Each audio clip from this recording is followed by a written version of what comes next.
Hi, I'm Jessie Braun with Vrakas Blum Computer Consulting, and I'm here today to show you some of the new features with Sage version 2021. Let's take a look. Sage 2021 has some great usability changes added, but no major module rewrites. So we just get to look at all the fun additions and improvements today. Let's start with some of the system-wide improvements. Sage has made some major changes to user and role setup and security, making it easier for you to create and maintain your roles. You can see that it's actually contained now under the new security menu, all on its own. Let's take a look in role maintenance at some of these changes. So you can see right away, we've got our roles.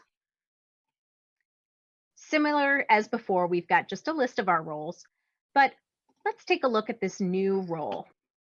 We have the ability to sort here alphabetically or go by the default order of the menu. If we come to the security options, you'll notice that security options and module options were combined into the same tab. And we have a lot more searchability here within this menu. We can go again by module, and you can see it's just going to list everything out. If we switch to group, it allows us to see sub-menus within each of those modules. Or if we come to security option, it's just a long list of everything that can be added. But let's say you didn't want to create your role from scratch. It would be really nice to have the ability to start from a template. Well, Sage has listened and they have added that feature. If we come to the copy function here, we can copy from a role template. As you can see, we have quite a few options: admin, AP, AR, bill of materials. This will of course depend on which modules you have available to you within the system. Another new feature with our roles is the ability to set a role type. This is a nice way to group things for your security purposes. Another new feature they've added is the ability to assign users to the role right from within role maintenance. This is a great new feature that I love. Go back into our new role, and when I click assign, it allows me to choose the company. So we could choose one or all, and then we can add users to that group.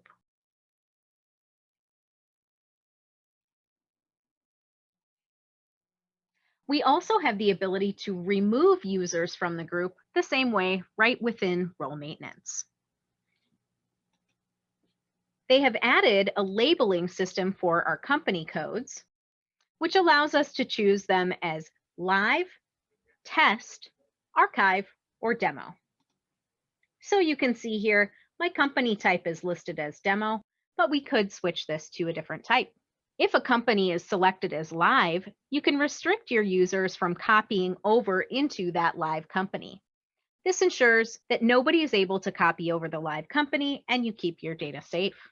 They've also added the ability to display what type of company it is within our listing.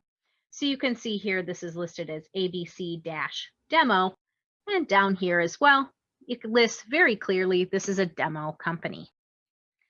When we're copying, the system will also allow us to copy any forms or reports that have been customized in the system over to the new company code.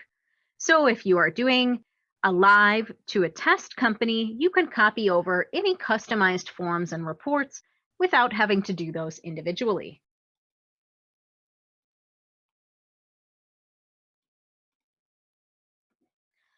Here's another great new feature. We can now set a default form by company, role, and/or user.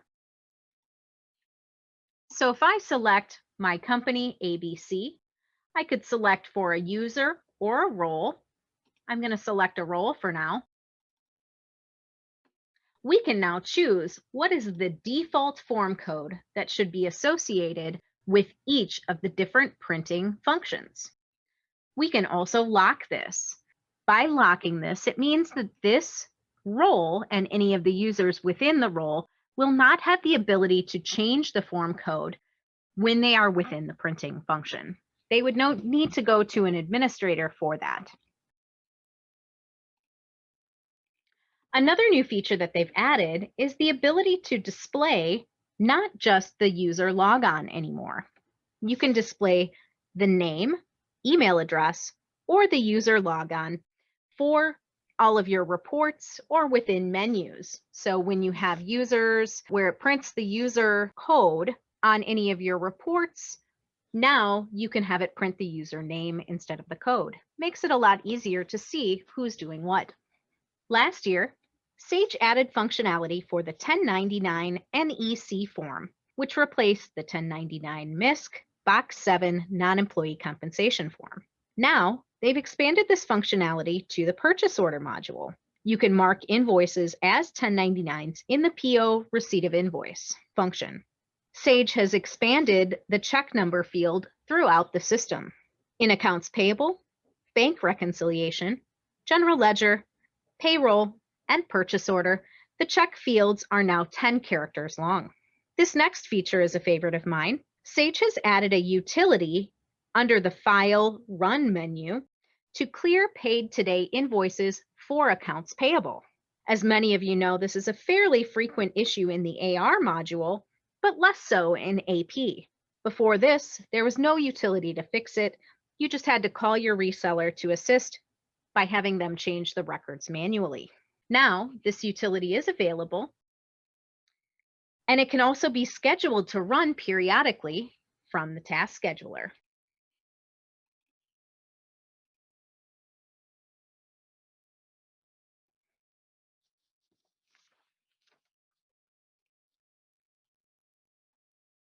In inventory, there's a new feature that I think a lot of users are going to like. We now can set our default transaction date search to a different list of time periods. So previously, this was only based on the currently open period within your inventory module. Now we have the ability to show our current calendar year period or a variety of other periods of time within the system. Let me show you what this looks like within item maintenance.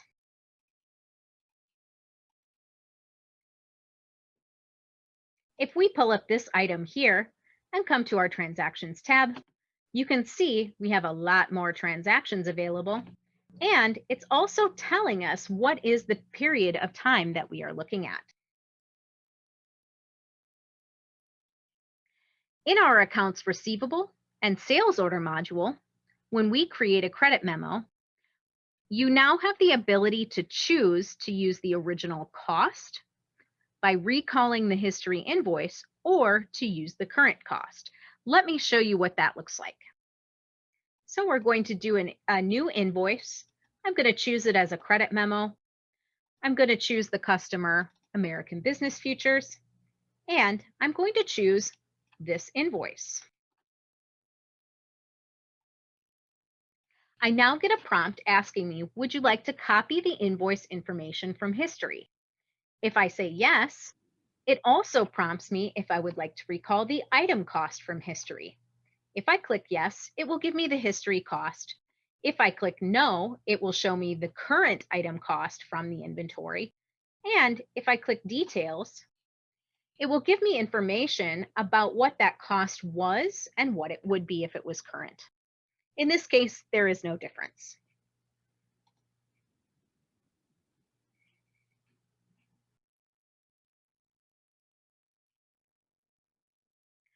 Another feature that's new in sales order that some folks may really like is the ability to auto print all of the additional reports that you can print when you do your daily sales report and update.